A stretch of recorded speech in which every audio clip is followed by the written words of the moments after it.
એક મેં challenge start કર્યો છે કે નવરાત્રી સુધી મારે 58 કિલો સુધી પહોંચવાનું છે. અત્યારે મારો કરંટ વેઇટ છે 67. અને 1 વર્ષ નોન સ્ટોપ આડેધડ આમ ખાવાથી કે ના શરીરનું ધ્યાન રાખ્યું છે ના કંઈ ના કર્યું, મારું 10 કિલો વજન વધી ગયું હતું. તો પછી અત્યારે અલર્ટ આવી ગયું છે કે ભાઈ બહુ વજન તારું વધી ગયું છે બેન, હવે થોડું ઓછું કરવું પડશે તારે.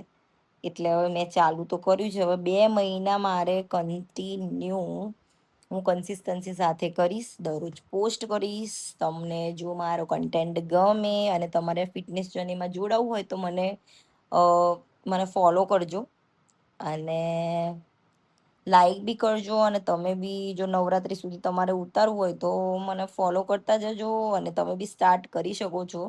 કેમ કે યાર જો નવરાત્રી તો બધા ગુજરાતીઓનો તો જોરદાર તહેવાર છે, ગુજરાતીઓનો તો મનપસંદ તહેવાર છે. તો પછી એના માટે તો આપણે કંઈ બી કરવું જ પડે. અને ગરબા માટે તો હું ગાંડી છું, એટલે કરવું તો પડશે. તો કરેંગે. અભી તો છઠ્ઠો દિવસ થયો છે, પણ ધીરે ધીરે સારું લાગે છે. અને હવે ક્રેવિંગ બી ઓછી થતી જાય છે. અને એવું બી નથી થતું કે ના ખાઈ લો ઓલું ખાઈ લો. હવે એવું થાય છે કે થોડું બી ખાવું તો યાર કેટલી કેલરીઝ હશે. એટલે ફિટ રહેવું બી જરૂરી છે અને શેપમાં આવવું બહુ જ ઇમ્પોર્ટન્ટ છે તમારા કોન્ફિડન્સ માટે. તો હું તો મારા કોન્ફિડન્સ માટે જ કરું છું.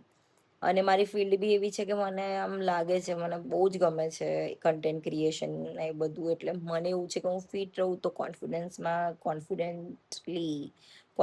બી રહું. એટલા માટે હવે ચાલુ કર્યું છે, તો ફોલો કરી દેજો.